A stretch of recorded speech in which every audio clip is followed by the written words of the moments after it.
Hey guys, Adiutorium here, and in today's tutorial, I'm going to show you how to create the third puzzle mechanic idea, which is the pressure plate or the object placement mechanic in RPG Maker. And for those of you who already forgot how this mechanic looks like, it looks like this.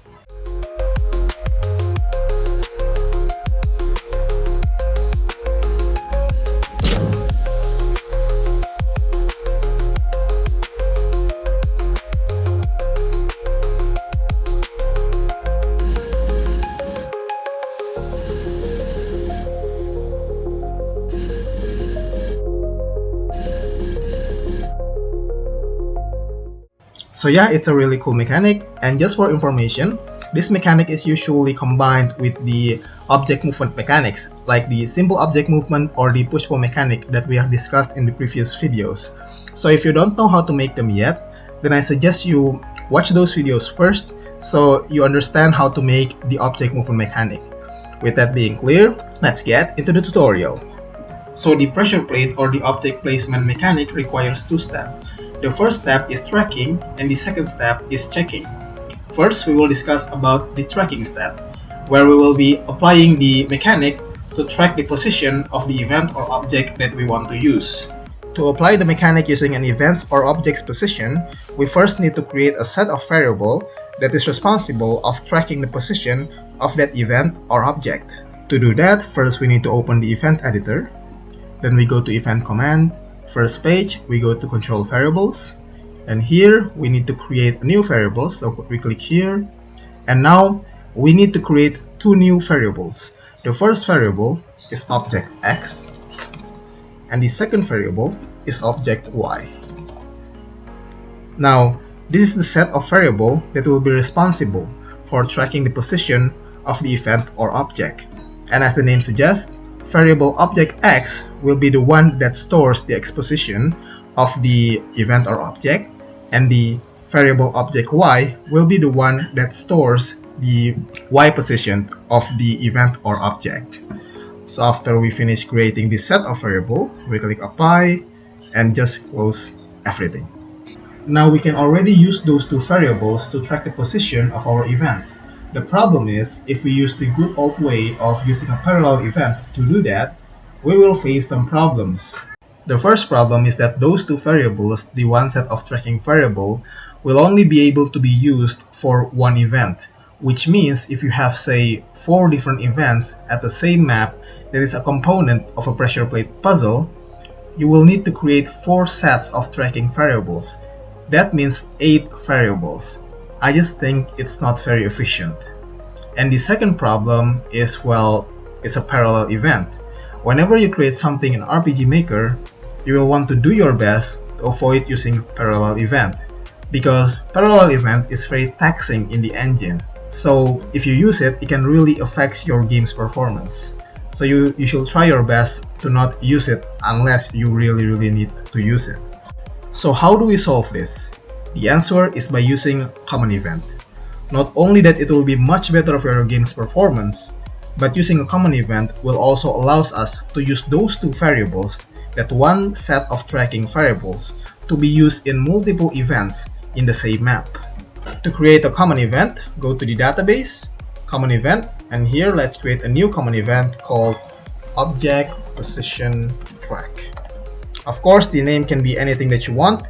As for the trigger, we will leave it at none, because this common event will be called from the object's event, just like in the push-pull mechanic. Now, the purpose of this common event is to run the process of tracking the event's position. That might sound complicated, but it's actually very easy to do. First, we will track the X position of the event. To do that, we go to event command, control variables, and here we will want to select our variable, and the variable that we will select is the object X variable, because we want to track the X position of the event. So we select it, and then down here in the operand segment, we'll want to go to game data, and once the game data is on, as you can see, there is a button saying MapID will appear. Click on it, and a new box containing all kinds of game data will appear. To get the position of a character, we need to click on the character radio button, and as you can see here, 2 drop-downs will appear.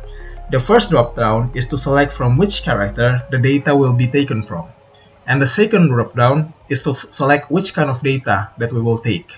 For the first drop-down, we will want to select this event. As I have explained in the push and pull mechanic video, this event, an uncommon event, refers to the event that calls this common event. So for example, if event ID 100 is the one that calls this common event, that means this event will refer to event ID 100.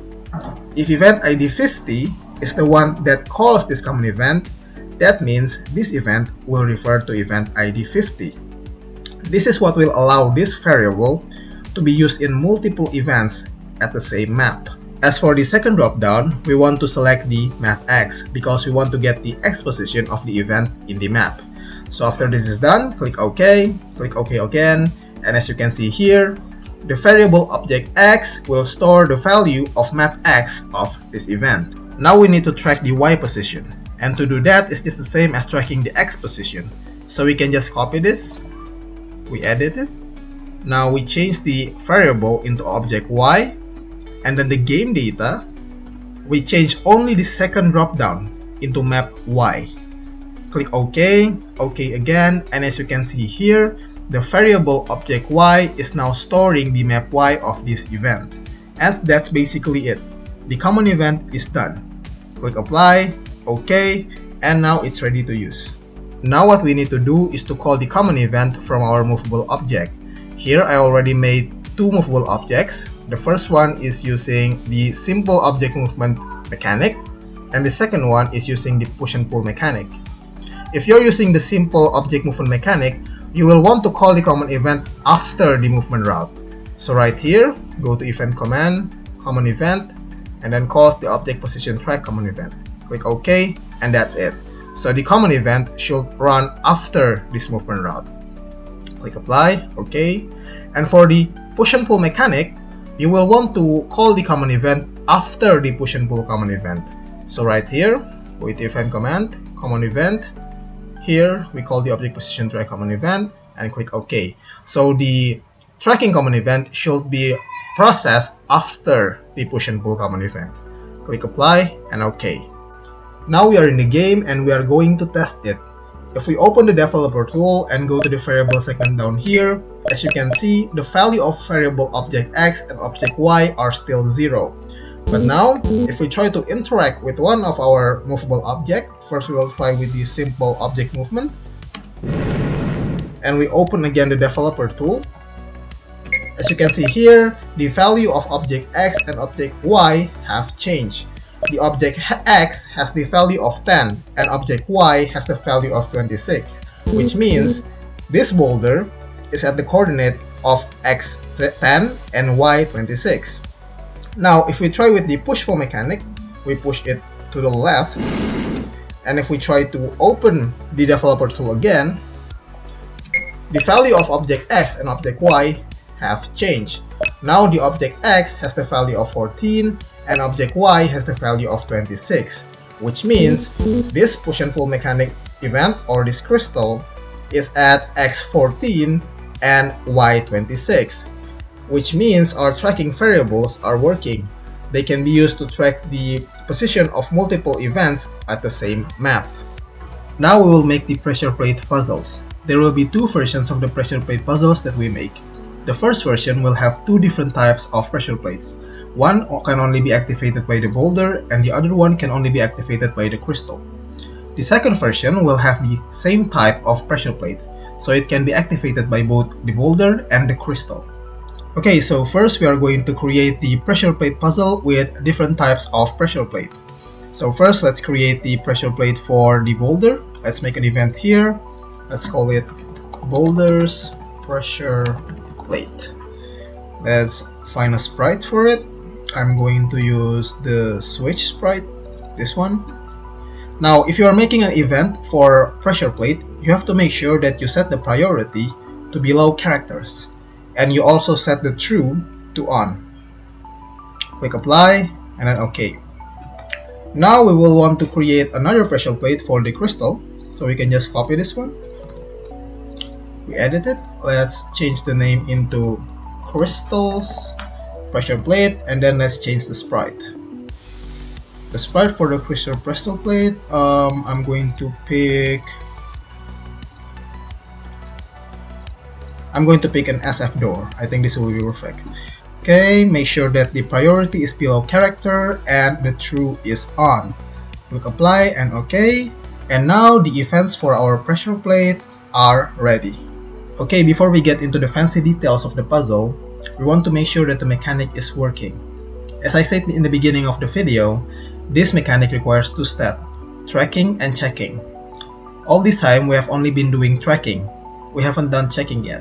So what do we check here? Basically what we check is whether or not the movable object has reached the destination or not. The destination can be anything. It can be pressure plates, it can be a tile, it can be any position that you want. But in order for something to happen when that movable object reaches that destination, we have to check whether or not it has arrived there or not. The checking process is done inside the movable objects event. So let's start with the boulder. We open the boulder's event editor. Here, after the common event that runs the tracking process, we will want to run the checking process. The checking process will require two conditional branches. The first one is to check the X position, and the second one is to check the Y position. Alright, so let's make a conditional branch. We go to event command, first page, conditional branch. Here we will check for variable, and the variable that we will check is the variable object X, because we want to check whether or not the boulder has arrived on the X coordinate of the destination or not. Click OK, and let's just leave the value at 0 for now. And after this, we will still need to check for the Y position. So we need to create another conditional branch inside this. We create another conditional branch, we check for variable, and this time, the variable that we will check is the variable object Y, because we want to check whether or not the boulder has arrived on the Y coordinate of the destination or not. Click OK, and for now, let's just leave the value at 0. And this is basically how the checking process looks like. So first it's going to check whether or not the movable object has reached the X coordinate of the destination or not. Then it's going to check whether or not the movable object has reached the Y coordinate of the destination or not. And if both these conditions are fulfilled, then whatever you put here will run. Alright, so now we need to get the coordinates for this boulder's pressure plate. Just click apply, OK, and if we click on this pressure plate right here, we should be able to see the coordinate down here. It's x11, y24. This is the coordinates that we need the boulder to get to in order for the conditions in the checking process to be fulfilled. Now we can return to the boulder's event editor, and here for the first condition that checks for X position, we change the value to 11, which is the X coordinate of the pressure plate. And for the second condition, which checks for the Y position, we will change it to 24, which is the Y coordinate of the pressure plate. We click OK, and if both these conditions fulfilled, then for now, let's just make it so that it will show the text boulder has arrived. And that's basically it. Click apply and OK. Now that we have the framework for the checking process, it's going to be a lot easier. For the crystal, the checking process is going to be the same as the boulder, which means we can just copy the checking process from the boulder and put it on the crystal. So let's open the boulder's event editor and let's copy its checking process. And then we open the crystal's event editor, and here we can just paste the checking process.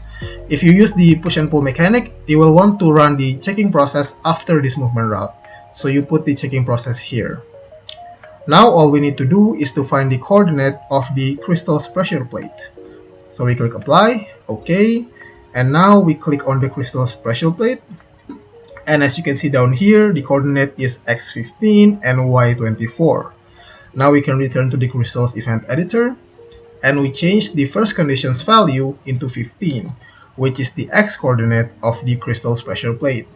And for the second condition, which is the y coordinate, we can just let it at 24 because that's the y coordinate of the crystal's pressure plate. And finally, for what happened after the condition is fulfilled, we'll just change this into crystal. Click OK, apply, OK. And now let's test it out. Okay, so now we are in the game. We get our two movable objects and we get our two pressure plates. First, we are going to try to move these movable objects to the wrong pressure plates, to see if it works or not. And let's start with this boulder. I'm going to move this boulder into the crystal's pressure plate. Let's pull this crystal a little bit back. And if we push this boulder to the crystal's pressure plate, as you can see, nothing happens. This is because the conditions on the boulder's checking process can only be fulfilled if the boulder is positioned on its pressure plate's coordinate, which is here. Now we'll try with the crystal. If we try to bring the crystal to the boulder's pressure plate, nothing happens. Same as the boulder, the conditions on the crystal's checking process can only be fulfilled if the crystal is positioned on the coordinate of its pressure plate. So now let's try to put them on their own respective pressure plates. So let's pull this crystal a little bit back, and now we'll try to put the boulder on its own pressure plate. And as you can see, boulder has arrived. It works. And now we're going to try it with the crystal. Push this a little up. And as you can see, crystal has arrived. It works. So yeah, that's how you can create a pressure plate puzzle with different types of pressure plate. This is definitely a great puzzle idea. I can see so many potentials with it. Okay, so now we are going to create the second version of the pressure plate puzzle where both the pressure plates have the same type, which means both pressure plates can be activated by the boulder and the crystal. Alright, so actually making this version of pressure plate is quite simple. You see, the reason why our movable objects can only activate one pressure plate is because in the checking process here, we only give it one destination. The thing is, you can give multiple destinations to one movable object. So for example, if you have 4 pressure plates in your map and you want your movable objects to be able to activate all those 4 pressure plates, then all you need to do is to give 4 destinations, which means all the pressure plates into the movable objects checking process. Here we have 2 pressure plates, which means there are 2 destinations. So all we need to do to make it so that our boulder and our crystal can both activate these 2 pressure plates is that we should give both of our movable objects 2 destinations, which is the boulder's pressure plate and the crystal's pressure plate. Okay, we will start with the boulder. If you open the boulder's event editor, we'll see that the boulder has only one destination, which is its own pressure plate. What we need to do now is to add the second destination, which is the crystal's pressure plate. And since we already created the checking process for this pressure plate in the crystal's event, we can just copy it. So we open the crystal's event editor. Here, as you can see, we have the checking process for the crystal's pressure plate. We can just copy it, and then we open the boulder's event editor, and now we just need to paste it. And as you can see now, the boulder has 2 destinations, its own pressure plate and the crystal's pressure plate.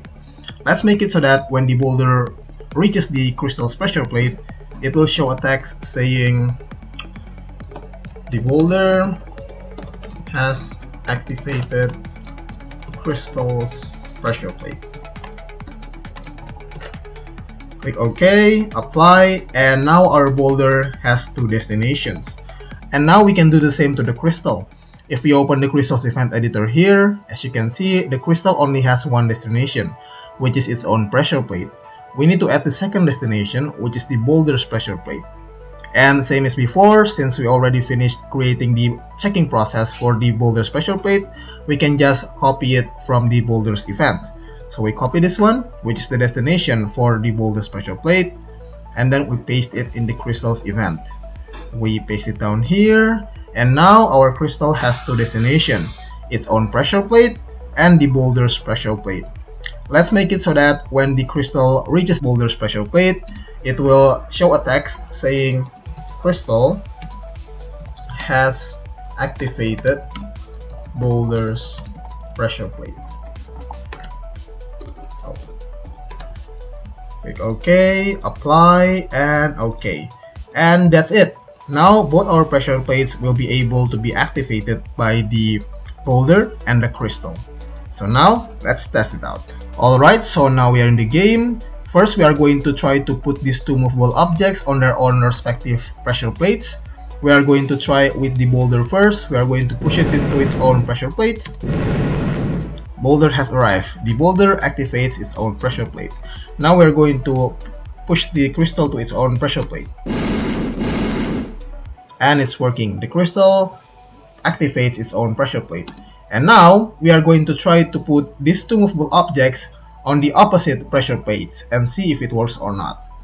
First, we are going to try to put the boulder into the crystal's pressure plate here, and we'll try to push it.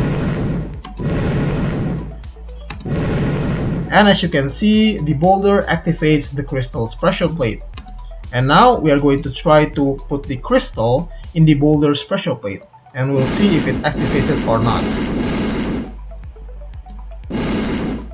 As you can see, the crystal also activates the boulder's pressure plate, which means now both these pressure plates can be activated by both the crystal and the boulder. So yeah, that's how you create the second version of the pressure plate puzzle, where the pressure plates are the same type. This is definitely a great component to a bigger puzzle, or to be a part of level.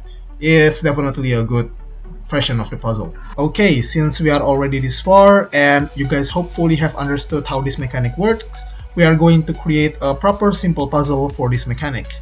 So for this puzzle, I'm going to use the first version of the pressure plate puzzle. That means there will be two different types of pressure plates. One can only be activated with the boulder, and the other one can only be activated with the crystal. And if both these pressure plates have been activated, then the gate will open. Okay, so first we are going to do the eventing on the pressure plates. We are going to start with the boulder pressure plate. We open the events editor, and now we are going to make a copy of this event page. We click on the copy event page, and then we paste the event page. Now we have this second page. This second page will be activated when self switch A is on, and then I will change the sprite to the pushed switch. So this is the page that will be called when the pressure plate is activated. We click apply, okay, and now let's do the same for the crystal's pressure plate. We open the event editor. Let's make a copy of this page. This page will be activated when the self switch A is turned on, and we will change the sprite for this one into this. So when this pressure plate is activated, the sprite will change to this. Click apply, okay, and now we will event the gate. We will open the gate's event editor. Let's just change the name into gate, and now we will create the copy of this event page, paste it, and now we got the second page. This also will be activated by the self switch A, and for the sprite, we are going to use the gate open sprite. Now it's done, click apply, okay, and now our pressure plates and our gate is ready to use. Okay, so now we are going to do the eventing on our movable objects. We are going to start with the boulder. We open the boulder's event editor, and here, because we will be using the first version of the pressure plate puzzle, we are not going to use the second destination. We only need the first destination, which is the boulder's pressure plate. Now we are going to create what will happen when the boulder reaches the pressure plate. So we just delete this text. Now I want it so that there will be an animation of the switch getting pushed down when the boulder reaches the pressure plate. And to do that, we will need to add a movement route to the pressure plate. So we go to event command, second page, set movement route. In here, the movement route will be directed to the boulder's pressure plate.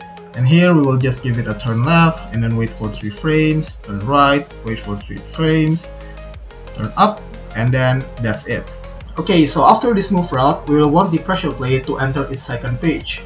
Now, to enter the second page, the self switch A of the pressure plate's event needs to be turned on. The problem is, there is no way in the event command that you can turn on the self switch of another event. The only way to do it is by using a script call. So to do it, go to event command, and then go to the third page. Here we will make a script call, and now here we will be using this script. So this script call is used to control the self switch value of any event in any map. So here we will need to enter the map ID of the event, and then the event ID, and then the self switch that we want to control. It can be the self switch A, B, C, or D, and then the action that we want. Do we want to set the self switch as true or as false? I will provide the script in the description below. For now, let's just copy the script and then paste it in the script call. Now we will need to find the map ID and the event ID. So for now, let's just click OK, click Apply, and close this. To find the map ID of your map, all you need to do is to click at the name of your map and then press the button space. Now the map properties box will show up, and to see your map ID, it's on the top left corner. As you can see here, the map ID of this map is 11. So now that we know our map ID, we can close this. And the event ID, for the boulder special plate, the event ID is event ID 5. Now that we have the informations that we need, let's return to the Boulders event editor and let's edit this script call. So the map ID will be 11, and then the event ID will be 5. And for the cell switch, it will be cell switch A. And for the action, we will want to set it as true. This is the script call that will turn on the cell switch of the boulder special plate. So we click OK, and it's done. Okay, so for the gate to know that both the pressure plates have been activated, we need to create a condition. And to make that condition, we will be using a variable. So whenever the pressure plate is being activated, the value of that variable will be added by 1.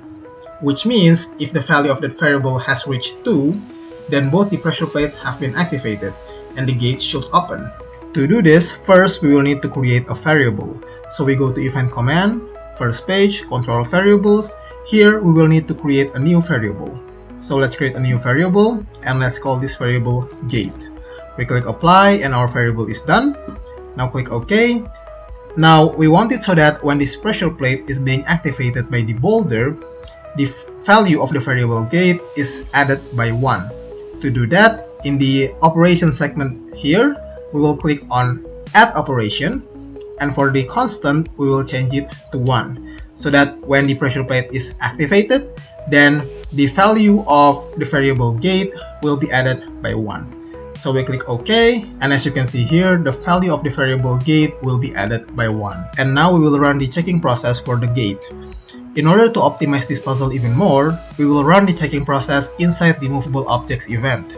This way, it will prevent us from using a parallel event for the checking process of the gate. So to create the checking process for the gate, we will need to create a conditional branch. So we go to event command, first page, conditional branch. Here, we will be using a variable as the condition, where if the variable gate has the value of 2, then the condition is fulfilled. So the value of 2 means that both pressure plates have been activated. So we'll click OK, and then inside here will be the behavior of the gate once the pressure plates are both activated. Okay, so for the gate's behavior, I'm just going to copy the movement route for the boulder's pressure plate, since both of them has the same structure of sprite. So I can just copy this and then change the movement route to be directed to the gate. Click OK, and after this, we will want to turn the cell switch A of this gate to be turned on. So we copy this script call too, and it will be run after the movement route for the gate. We copy it here, and to find the event ID of the gate, we can just see it on the event tab right here. The gate is event ID 4, so all we need to change in the script call is the event ID. We change it from 5 to 4. Click OK, and the behavior of our gate once the pressure plates are activated is done. Of course, you can edit this, make it the way you want, be creative. This is just a simple example. Alright, this is optional, but I want to make it so that once the boulder reaches the pressure plate, it won't be able to be interacted with anymore. To do that, first we need to create the copy of this event page, and then we paste it, creating the second page. Now for the second page, we will just delete all this, so that the boulder won't be able to be interacted with anymore. And the second page will be activated when cell switch A is turned on. So now we return to the first page, and here, after the checking process for the gate, we will want to turn on the cell switch A for the boulder's event. So we go to event command, first page, and control cell switch. Here, we want to turn on the cell switch A, click OK, and that's basically it. We click apply, we click OK, and the eventing for one of our movable object is finished. For the crystal, the process will be pretty much the same. So we can just copy the process from the boulders event. We open the boulders event editor, and here let's just copy this whole process from the movement route to the control self switch A. We copy this, and then we click OK, and now we go to the crystals event editor. Here, let's delete the second destination, leaving only the first destination, which is the crystals pressure plate, and we will delete this text and just paste this whole process. Now, all we need to do here is just some little editing. So first, we will change the movement route here. We will direct it to the crystals pressure plate. For the movement, there is no need to change anything because the pressure plate sprites have the same structures. We click OK. And for the script call here, we will need to change the event ID. So we will need to change the event ID to the event ID of the crystals pressure plate, which is the event ID 6. So we edit the script call and we change it from 5 to 6. We click OK. And now we will need to make it so that the crystal won't be able to be interacted with again after it reaches its pressure plate. So we copy this event page. We paste it, creating the second page, and for the second page, same as before, we will just delete everything. And then this second page will be activated when self switch A is turned on. So that's basically it. We click apply, OK, and our puzzle is finished. Now let's test it out. Okay, so now we are already in the game and we are going to test our puzzle. First, we are going to push this boulder into its pressure plate. Okay, so now the boulder is on its pressure plate, and as you can see here, we can no longer interact with it. This is because the self switch A of the boulder's event has been turned on. And as you can see too, the gate has not yet been opened, because in order for the gate to open, it requires both pressure plates to be activated. So now let's try to push this crystal into its pressure plate. Push this. The pressure plate activates, and as you can see, the gate opened. So yeah, that's how the puzzle looks like. It's definitely just a simple puzzle. You can make a more creative, crazy good puzzle with this mechanic. It's a really powerful mechanic and has so many potentials that you can combine with other puzzle mechanics too. So explore with it and be creative with it. There are so many things you can do with this mechanic. So yeah, that's how you can create the pressure plate or object placement mechanic in RPG Maker. I hope this video helps. If you encounter any problems or any errors while trying to create this mechanic, then please don't hesitate to ask me in the comment section below. I will try my best to help. So yeah, see you in the next video, goodbye, and God bless.